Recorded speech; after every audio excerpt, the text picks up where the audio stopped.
আল্লাহ দেখবে ইনশাল্লাহ, আল্লাহ দেখবে। বাবা তুমি চিন্তা করো না, তুমি আগে সুস্থ হও, তোমার আগে চিকিৎসাটা হোক। আমরা চেষ্টা করতেছি চিকিৎসাটা ভালোভাবে সম্পন্ন করা।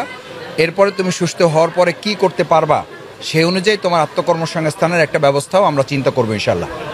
ঠিক আছে, মানে আল্লাহ তোমাকে এখন সুস্থ করাটা হইলো আমাদের সবচেয়ে আল্লাহর কাছে বড় চাওয়া আর কি। আসসালামু আলাইকুম রহমতুল্লাহ। সম্মানিত ভিউয়ার্স, বাংলাদেশ জামাত ইসলামীর একজন দায়িত্বশীলকে নিয়ে, ডক্টর শফিকুল ইসলাম মাসুদকে নিয়ে আজকে গুরুত্বপূর্ণ একটি ভিডিও আপনাদের সামনে শেয়ার করার জন্য এসেছি। শুধু ভিডিও দেখার উদ্দেশ্য নয়, এর মধ্যে অনেক তাৎপর্য, অনেক আলোচনা, অনেক সমালোচনা, অনেক বিতর্ক, বিভিন্নভাবে এই বিষয়গুলো আপনাদের সামনে দেখানোর জন্য এই জন্য চেষ্টা করছি, আমি যেখানে থাকি না কেন, যেভাবেই থাকি না কেন, ইসলাম, কোরআন এবং সুন্নাহ আমাদের জীবন এবং পথেও। এই জন্য আমরা আজকের বিষয়টি খুবই গুরুত্বপূর্ণভাবে দেখব, সেটাকে তাৎপর্যপূর্ণ মনে করেই দেখব। দেশে প্রবাসে, কাছে আর দূরে যেখানে আছেন সকলকে অসংখ্য ধন্যবাদ, অসংখ্য মোবারকবাদ জানিয়ে আজকে গুরুত্বপূর্ণ ভিডিওটি শুরু করতে যাচ্ছে। আপনারা দেখেছেন ডক্টর শফিকুল ইসলাম মাসুদ বৈষম্যবিরোধী ছাত্র আন্দোলনের যে শহীদ হয়েছেন, তাদেরকে কিন্তু 2 লক্ষ টাকা করে বাংলাদেশ জামাত ইসলামের পক্ষ থেকে যারা নিরীক্ষণ করা গেছে, যাদেরকে সুচিন্তিত মতামত দিয়ে, সুচিন্তা দিয়ে যাদেরকে চেনা গেছে বা যাদেরকে অনুভব করা গেছে, যাদেরকে বিচক্ষণের সাথে নিরীক্ষণ করা গেছে, তাদেরকে আমরা একটি জিনিস খেয়াল করেছি, বাংলাদেশ জামাত ইসলামের প্রত্যেককে 2 লক্ষ টাকা করে দিয়েছে তাদের সহযোগিতা বা সহমর্মিতা হিসেবে। এরপরে বাংলাদেশে এখনও যারা বৈষম্যবিরোধী ছাত্র আন্দোলনের সেই ঘটনাকে কেন্দ্র করে আপনারা যারা এখনও আহত হয়েছেন, পঙ্গুত্ব বরণ করেছেন, হাসপাতালে বিছানাতে কাতরাচ্ছেন, সকলের প্রতি আমরা বিনীতভাবে আল্লাহর কাছে কামনা করব, আল্লাহ পাক যেন তাদেরকে সুস্থতার নামক যে নিয়ামত তাদেরকে দান করেন। এবং তারই ধারাবাহিকতায় বৈষম্যবিরোধী ছাত্র আন্দোলনের যে অসুস্থজনিত কারণে যারা হাসপাতালে আছেন, তাদেরকে দেখতে গিয়েছেন ডক্টর শফিকুল ইসলাম মাসুদ। আপনারা ভিডিও শুরুর আগেতে দেখেছেন, কিন্তু এর মধ্যে একটি গুরুত্বপূর্ণ আলোচনা বিষয় এসেছে। এখন কোন দল, যারা দল গোছাচ্ছে, দলকে পরিশুদ্ধ করছেন, পরিপাটি করছেন, শ্রীবৃদ্ধি রক্ষা করছেন, দলের সামগ্রিক দিকে সর্বোচ্চ চেষ্টা নিয়ে যাওয়ার জন্য বিভিন্নভাবে চেষ্টা করছে অনেকে, এবং দলকে প্রাধান্য দিচ্ছে যে আগামীতে আমরাই ক্ষমতায় আসবো, আমরাই সব কিছু করবো, এ বিষয়ে তারা বিভোর হয়ে গেছে। কিন্তু আমরা দেখতে পাচ্ছি বাংলাদেশ জামাত ইসলামী বৈষম্যবিরোধী ছাত্র আন্দোলনকে কেন্দ্র করে যে ঘটনা ঘটে গেছে, বাংলাদেশে স্বৈরাচারী পতন হয়েছেন, ফ্যাসিজম মুক্ত হয়েছেন, বাংলাদেশটি উর্বর ভূমিতে রূপান্তরিত হয়েছেন, এর মধ্য দিয়ে যারা পঙ্গুত্ব বরণ করেছেন, হাসপাতালে বিছানায় আছেন, প্রত্যেকের পাশে জামাত ইসলামী যাওয়ার চেষ্টা করছে। তখন থেকে করছে, সে 5 আগস্ট থেকে আর এখনও পর্যন্ত করছে। এবং আজকের বিষয়টি আমরা যেটা দেখতে পেলাম যে একজন মানুষ বৈষম্যবিরোধী ছাত্র আন্দোলনে গিয়ে গুলি খেয়েছেন, 2টা হাত তার হয়তোবা কার্যক্ষমতা হারিয়ে ফেলেছে। আল্লাহ চাইলে হয়তো অনেক কিছু করতে পারেন, যদি আল্লাহ পাক চায় তার হাত 2টা ভালো হতে পারে। এখন যে অবস্থা আমরা দেখেছি, তাতে করে দেখা যায় তার হাতটা ভালো না হওয়ার সম্ভাবনা। তার বৃদ্ধ বাবা গোমরাচ্ছে, কাঁদতে কাঁদতে, তার মনে হচ্ছে যেন তার চোখের পানি নেই। এই ফ্যাসিজম, এই দোসরদের এখনও মানুষ ভালোবাসে, এখনও মানুষ তাদেরকে নিয়ে সাপোর্ট করে, এখনও তাদেরকে নিয়ে কথা বলে, এখনও তাদেরকে নিয়ে ফেসবুকে পোস্ট করে, এখনও তাদেরকে নিয়ে মানুষ কথা বলে। এটা কতটুকু ভাবার বিষয়, একটিমাত্র বিষয়, মানুষের বিবেকটা দিয়ে প্রশ্ন হবে, বিবেকের আদালতে বা আদালতে আখিরাতে আল্লাহ পাকের কাছে বিবেকের কাছে প্রশ্ন করে তাকে জবাবদিহিতা করতে হবে, আল্লাহর কাছে হিসাব দিতে করতে হবে। সেখান থেকে যদি মানুষ চিন্তা করে থাকে, আমরা বিশেষ করে, তাহলে আমাদের একটু অনুশোচনাবোধ হওয়া উচিত। কিন্তু যারা স্বৈরাচারী বা তাদের দোসর যারা ছিলেন, তারা কিন্তু অনুশোচনা তো দূরে যায়, তারা আবার এই কাজের সাথে জড়ানোর জন্য বিশেষ একটি তৎপরতা চালিয়ে যাচ্ছে। সম্মানিত ভিউয়ার্স, আমি আপনাদেরকে বেশি সময় নষ্ট না করে যে কথাটি বলতে চেয়েছিলাম, যে একটি মানুষ তার সন্তানকে নিয়ে, সন্তানের স্ত্রীকে নিয়ে, সন্তানের সন্তানকে নিয়ে, তার নাতিপুতিকে নিয়ে তিনি হাসপাতালের বেডে সন্তানের এই আহাজারির পাশে দাঁড়িয়ে আছেন। বৃদ্ধ এই মানুষটিকে দেখে পৃথিবীর এমন কোনো মানুষ নেই, এমন কোনো ব্যক্তি নেই, আমার মনে হয় না তার চোখে পানি বের হবে না। এখানে গিয়ে ডক্টর শফিকুল ইসলাম মাসুদ তাকে চিকিৎসার জন্য কিছু অর্থায়ন করেছেন এবং পরবর্তীতে বলেছেন আল্লাহ ভালো করে দিক, এবং ভালো আমাদের সবচেয়ে বড় কামনা, সুস্থ করে দিক।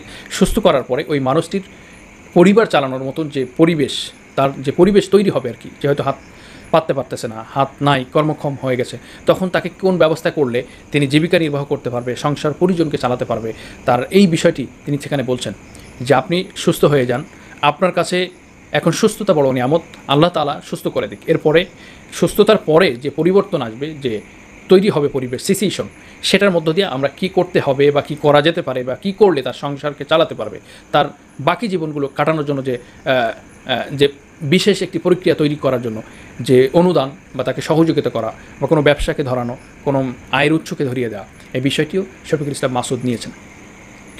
আমি হলফ করে বলতে পারি, বাংলাদেশের এমন কোনো দল নেই যারা দুনিয়াতে চিন্তা করে আখেরাতকে পাওয়ার জন্য, কিন্তু জামাত ইসলামী সেটাকে করে। শুধু দুনিয়া পাওয়ার জন্য করে না, তারা আখেরাতকে পাওয়ার জন্য, জান্নাতি মানুষ হওয়ার জন্য, জান্নাতে যাওয়ার জন্য যে কাজগুলো করার দরকার, প্রত্যেকটি দিন জামাত ইসলামের প্রত্যেকটি কর্মী, রোকন, সমর্থক এবং যারা দায়িত্বশীল আছেন প্রত্যেককে হিসাব দিতে হয় জামাতের কাছে।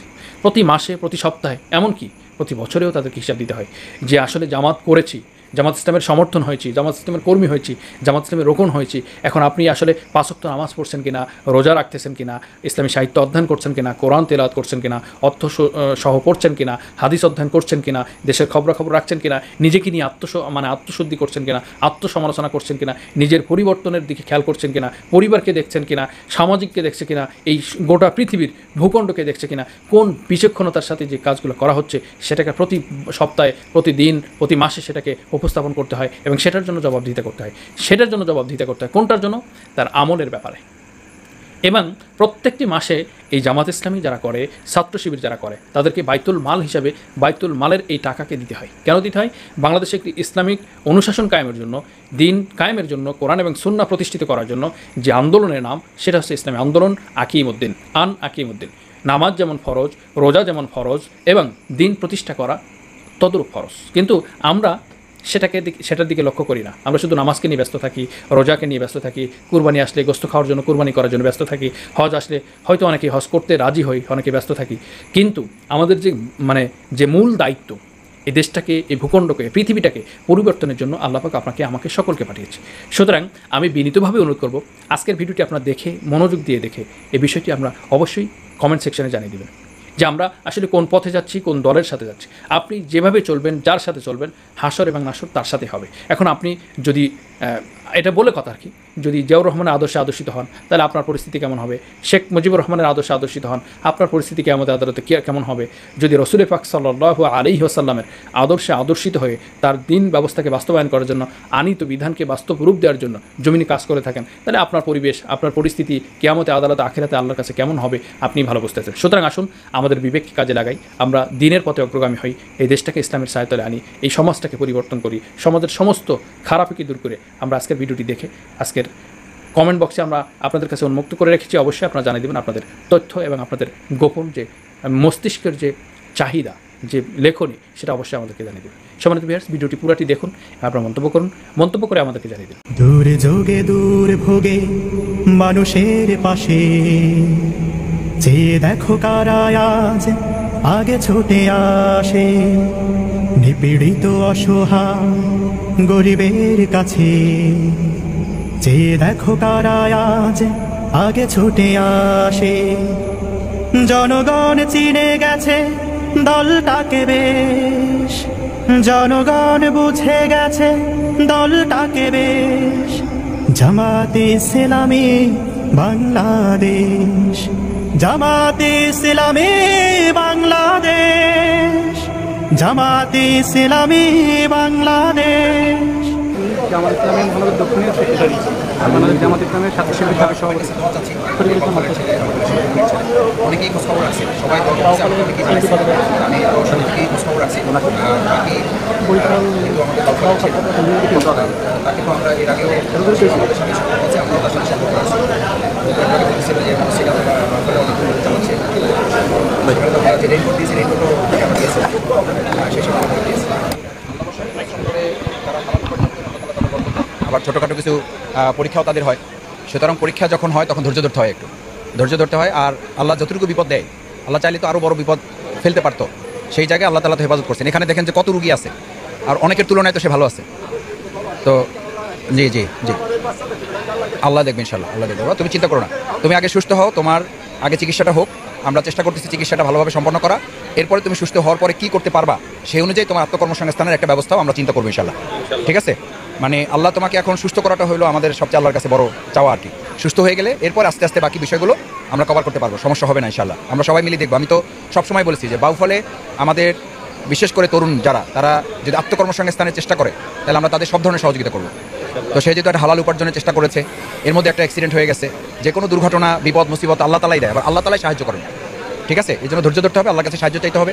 আর আমরা যারা আছি, এটা আল্লাহ তাআলারই দয়া যে আমরা পরস্পরকে সহযোগিতা করা বা পরস্পরের পাশে একটু থেকে তাকে সাহস যোগানো, এটা আমরা কারোর প্রতি অনুগ্রহ না, এটা তার অধিকার। এই সমস্যা যে সে পড়েছে, এই ঘটনা তো আমার জীবনে ঘটতে পারে, এটা তো আমাদের আরও কারো জীবনে ঘটতে পারে। তখন আমাদের পাশে যেমন এভাবে যদি সবাই দাঁড়ায়, তাহলে আমরা একটু সাহস পাবো। বাংলাদেশ জামাত ইসলামী আমরা এই চেষ্টাটাই করতেছি, সেই জন্য আমাদের জন্য দোয়া করবেন। ভাবি আছেন, ভাবি সাহস হারাবেন না, আমরা আছি ইনশাল্লাহ। ঠিক আছে? আর বাচ্চা দুইটা ওরা বড় হোক, পড়াশোনা যদি কোনো বিষয় প্রয়োজন হয় ভাইরা আছে আমাকে জানাবে, আমি সবই খোঁজ খবর রাখবো ইনশাআল্লাহ। ঠিক আছে ভাবি? দোয়া করবেন, তাতে আপনি আমাদের জন্য দোয়া করবেন। আপনি মন খারাপ করেন না। জি, আপনি মন খারাপ করেন না।